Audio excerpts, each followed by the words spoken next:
1946 16 August the great Calcutta killing কলকাতার ইতিহাসে এক বিভীষিকাময় ঘটনা। দুই সম্প্রদায়ের ব্যাপক সংঘর্ষে প্রচুর মানুষের মৃত্যু। সেই ঘটনার ৭৯ বছর পর দিনটিকে স্মরণে পদযাত্রা। শুভেন্দু অধিকারী পদযাত্রা, বিজেপির কলেজ স্কোয়ার থেকে আর এভিনিউ পদযাত্রায় রাজ্যের বিরোধী দলনেতা শুভেন্দু অধিকারী। দ্য গ্রেট ক্যালকাটা কিলিং এর স্মরণে পদযাত্রা, বিজেপির কলেজ স্কোয়ার থেকে আর এভিনিউ পর্যন্ত পদযাত্রা শুরু হয়েছে। রাজ্যের বিরোধী দলনেতা শুভেন্দু অধিকারী তার নেতৃত্বে পদযাত্রা। অদ্রিজা ঘোষ সরাসরি প্রতিনিধি আমাদের সঙ্গে রয়েছেন। অদ্রিজা, এই মুহূর্তে এই মিছিল কোথায় রয়েছে, কি কি দাবি রাখা হচ্ছে মিছিল থেকে?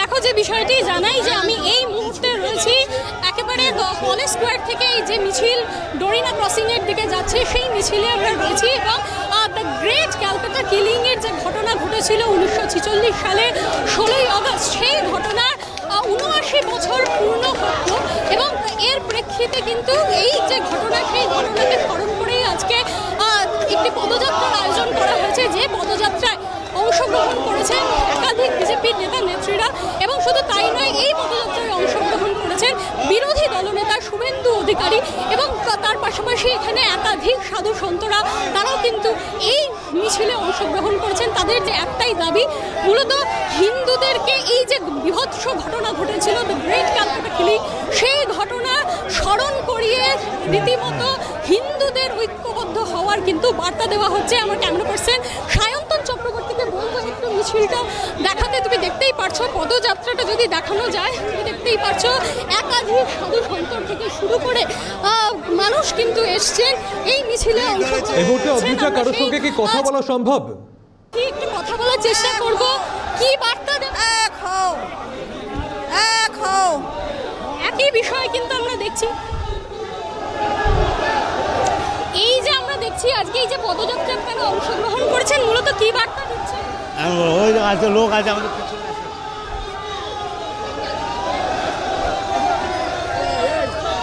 অদ্রিজা, এই মুহূর্তে শুভেন্দু অধিকারী রাজ্যের বিরোধী দলনেতা, তার নেতৃত্বে এই মুহূর্তে মিছিল এগিয়ে চলেছে। তার সঙ্গে কি কথা বলা সম্ভব কোনোভাবে? ভারতীয় মুসলিমরা জেহাদি নয়। আপনারা কি বার্তা দেওয়ার চেষ্টা করছেন? আমরা জেহাদি মুক্ত বাংলা চাইছি। জেহাদি শক্তির যে অপশাসন, তাকে শেষ করতে চাই। আমরা দেখেছিলাম যে 1946 সালের 16 আগস্ট বাংলার এক বিভীষিকাময় দিন, কলকাতার ক্ষেত্রে বিশেষত কলকাতার ইতিহাসে সেই দিনকে স্মরণ করানো হচ্ছে। বিরোধীরা বারবার বলছে যে এটা আবারও সেই বিষয়টিকে চাগার দেওয়ার চেষ্টা করা হচ্ছে, বিভাজনের রাজনীতি। আমরা গোপাল পাঠার স্মরণে আজকের এই পদযাত্রা করছি। গোপাল পাঠার যে আদর্শ, ওনার যে নীতি, তা বাঙালির রন্ধে রন্ধে প্রচার করে দিতে চাই। আমরা এর পাশাপাশি আরও যে বিষয়টি দেখছি যে সেই যে ঘটনা, সেই ঘটনার স্মরণেই আজকে এই পদযাত্রা। তো বাঙালিদের আপনারা কি, হিন্দুদেরকে আপনারা বলছেন হিন্দু এক হওয়ার, হঠাৎ করে এই বিষয়টি কেন? এখান থেকে আমরা একটাই বার্তা দিতে চাই, সকল সনাতনীর একতা রক্ষা। সনাতনীরা যেন সকলে একসাথে এক মন্ত্রে থাকে, সব একই দণ্ডিতে বাঁধা থাকে, কোনো ভেদাভেদ হবে না। সনাতনী যে কোনো জাতির মুচি মেথর ডোম চামার সকলেই সনাতনী, যারা সকলে এক মন্ত্রে আদর্শে, একই আদর্শে আমরা চলতে চাই, তা হলো সনাতনী আদর্শ। এবারে আমরা যে বিষয়টি দেখতে পাচ্ছি, সনাতনী আদর্শকে কিন্তু এক হয়ে চলবার যে বার্তা, সেই বার্তাই তারা দিচ্ছেন এই পদযাত্রার মাধ্যমে। আমরা সেই চিত্রে এই মুহূর্তে দেখতে পাচ্ছি এবং গোটা মিছিলে কিন্তু আমরা দেখতে পাচ্ছি যে যারা সাধু সন্ত থেকে শুরু করে এখানে কিন্তু একাধিক মানুষ এসছেন, এই পদযাত্রায় অংশগ্রহণ করছেন। একটাই বার্তা যে হিন্দুদের কিন্তু এক হওয়ার সময় এসছে, তারা মনে করছেন, সেই দাবি রাখছেন এবং সেই দাবির ভিত্তিতেই কিন্তু আজকের এই পদযাত্রা। এই মুহূর্তে অদ্রিজা, তোমার কাছে আবারও একবার স্পষ্ট হতে চাইবো, মিছিল কোথায় রয়েছে?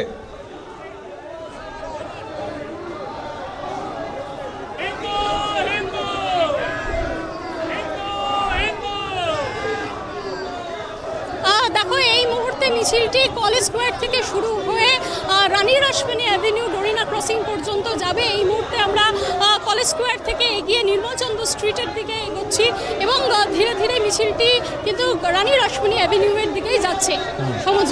এই মিছিল শেষে শুভেন্দু অধিকারী মিছিলে যারা অংশগ্রহণকারীরা রয়েছেন তাদের উদ্দেশ্যে কি কোনো বার্তা দেবেন?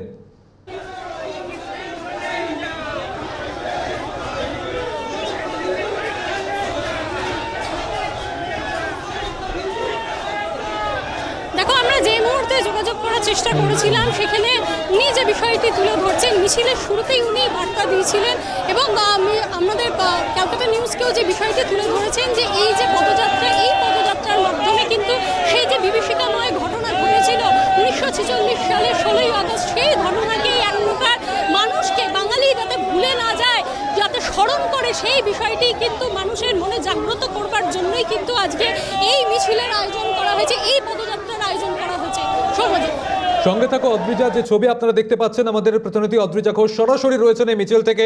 দ্য গ্রেট ক্যালকাটা কিলিং এর স্মরণে পদযাত্রা, বিজেপির কলেজ স্কোয়ার থেকে আর এভিনিউ পর্যন্ত পদযাত্রায় রাজ্যের বিরোধী দলনেতা শুভেন্দু অধিকারী। 1946-এর 16ই August the great Calcutta killing কলকাতার ইতিহাসে এক বিভীষিকাময় ঘটনা। দুই সম্প্রদায়ের ব্যাপক সংঘর্ষে প্রচুর মানুষের মৃত্যু। সেই ঘটনার 79 বছর পর দিনটিকে স্মরণে পদযাত্রা, বিজেপির কলেজ স্কোয়ার থেকে আর এভিনিউ পর্যন্ত পদযাত্রা। সেই ছবি দেখতে পাচ্ছেন, ব্যানার হাতে, প্ল্যাকার্ড হাতে মিছিলে অংশগ্রহণ করেছেন বহু মানুষ। শুভেন্দু অধিকারী তার নেতৃত্বে এই মিছিল এগিয়ে চলেছে, কলেজ স্ট্রিট পর্যন্ত এই মিছিল পৌঁছেছে এবং ধীরে ধীরে আর এভিনিউয়ের দিকে এগিয়ে চলেছে এই মিছিল। পদযাত্রায় রাজ্যের বিরোধী দলনেতা শুভেন্দু অধিকারী। 1946-এর 16ই August the great Calcutta killing কলকাতার ইতিহাসে এক বিভীষিকাময় ঘটনা। এই মিছিল এগোচ্ছে। অদ্রিজা ঘোষ সরাসরি প্রতিনিধি আমাদের সঙ্গে রয়েছেন। অদ্রিজা, আবারও যদি একটু অংশগ্রহণকারী যারা রয়েছেন তাদের সঙ্গে কথা বলা সম্ভব হয়, বা দলের যারা নেতৃত্ব না অন্যান্যরা যারা রয়েছেন এই মুহূর্তে তাদের সঙ্গেও যদি কথা বলা সম্ভব হয়, কি বলছেন তারা, এই মিছিল থেকে কি বার্তা দিতে চাইছেন সেটা যদি একটু জানা সম্ভব হয়।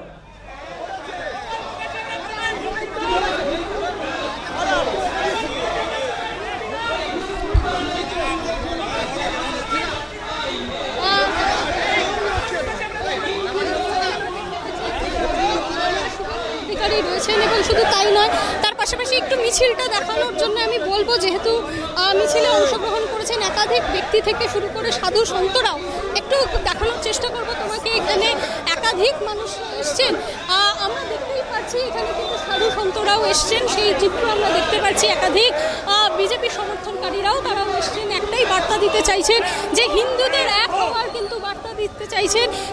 যে ঘটনা ঘটেছিল 1946 সালের 16ই আগস্ট, প্রায় 79 বছর পূর্ণ হয়েছে এই ঘটনার, সেই বিভীষিকাময় ঘটনার, সেই ঘটনার কিন্তু যাতে পুনরাবৃত্তি না ঘটে সেই বার্তাই কিন্তু দিতে চাইছে। একটু জানতে চাইবো, একটু কথা বলবো, একটু অ্যাম্বুলেন্স আছে। হ্যাঁ, এই যে ঘটনা আমরা দেখেছিলাম যে 1946 সালের যে ঘটনা, সেই ঘটনা যাতে পুনরাবৃত্তি না ঘটে আমরা চাই আপামর যত জনগণ আছে সনাতনীদের শান্তি শৃঙ্খলাবদ্ধভাবে সনাতনীরা যেন সুষ্ঠুভাবে জীবনযাপন করতে পারে, কোনো রকম জিহাদি শক্তির অপশাসন যেন তাদের ওপর না আসে, সেই উদ্দেশ্যে গোপাল পাঠার শ্রদ্ধাকে আমরা এই পদযাত্রা করছি। কতজন সাধু সন্ত এসছেন? আমরা 350 লোক। আমরা দেখতেই পাচ্ছি সৌম্যজিৎ, প্রায় 350 সাধু সন্ত কিন্তু এই মিছিলে অংশগ্রহণ করেছেন। কলকাতা হাইকোর্টের যা নির্দেশ ছিল সেই নির্দেশ অনুযায়ী প্রায় 750 মানুষের বেশি কিন্তু জমায়েত করা যাবে না, এমনটাই কিন্তু নির্দেশ ছিল এবং সেই নির্দেশ কার্যত মেনেই কিন্তু এই পদযাত্রার আয়োজন করা হয়েছে। এবং এই পদযাত্রায় আমরা এই মুহূর্তে দেখতে পাচ্ছি বিরোধী দলনেতা শুভেন্দু অধিকারী থেকে শুরু করে একাধিক বিজেপি নেতা নেত্রীরা কিন্তু অংশগ্রহণ করেছেন। আমরা দেখতে পাচ্ছি বিজেপি নেত্রী মীনা দেবী পুরোহিত থেকে শুরু করে বিজেপি নেতা তাপস রায় প্রমুখ কিন্তু এখানে এসছেন, এই পদযাত্রায় অংশগ্রহণ করেছেন। সৌম্যজিৎ, অদ্রিজা, তুমি আমাদের সঙ্গে থাকো। এই মুহূর্তে আমাদের সঙ্গে রয়েছেন তৃণমূল নেতা বৈশ্বনাথ চট্টোপাধ্যায়। বৈশ্বনাথদা, আমরা যে ছবি দেখতে পাচ্ছি যে আজ খেলা হবে দিবস, সেই দিনেই বিজেপির পদযাত্রা, দ্য গ্রেট ক্যালকাটা কিলিং স্মরণে পদযাত্রা করছে বিজেপি। মিছিলের নেতৃত্বে শুভেন্দু অধিকারী, কিভাবে দেখছেন? দেখুন, খেলা হবে দিবসটা প্রতি বছরই 16ই আগস্ট এখানে পালিত হয়। এবার ওনারা 1946 সালে ফিরে যাচ্ছেন, গ্রেট ক্যালকাটা কিলিং এই ধরনের, ইনি তো হিন্দু আর মুসলিমদের মধ্যে বিভাজনের রাজনীতিটাকে উস্কে দেওয়ার জন্য উনি এই ধরনের কাজ করছেন। ওনাদের তো আর কিছু তো কাজ নেই। ওনারা তো বলতে পারেন না বছরে 2 কোটি বেকার যুবকের চাকরি, আজকে 22 কোটির চাকরি কোথায় গেল। উনি তোরা বলতে পারেন না নীরব মোদী, ললিত মোদী, মেহুল চোস্কি, বিজয় মালিয়ারা ব্যাংকের টাকা লুট করে নিয়ে চলে গেছে, সেটার টাকা ফেরত আনতে পারলো না কেন। ওরা বলতে পারে না সন্ত্রাসবাদী কার্যকলাপ খতম করে দেবো বলে পারেনি, তার নোটবন্দি করে কি লাভ হয়েছে, সেগুলোর কোনো উত্তর নেই। 1946 সাল 80 বছর আগে যারা করেছেন, আমরা সম্প্রীতি সবসময় চাই। যারা এই ধরনের রাজনীতি করে ভাগাভাগি করার চেষ্টা করছেন তাদের রাজনীতি কোনোদিনই সার্থক হবে না, এটা আপনারা জেনে রাখুন। ধন্যবাদ ভূষণ দা। আমাদের সঙ্গে সরাসরি ছিলেন প্রতিনিধি অদ্রিজা ঘোষ। অদ্রিজা, তোমাকেও আপাতত ধন্যবাদ।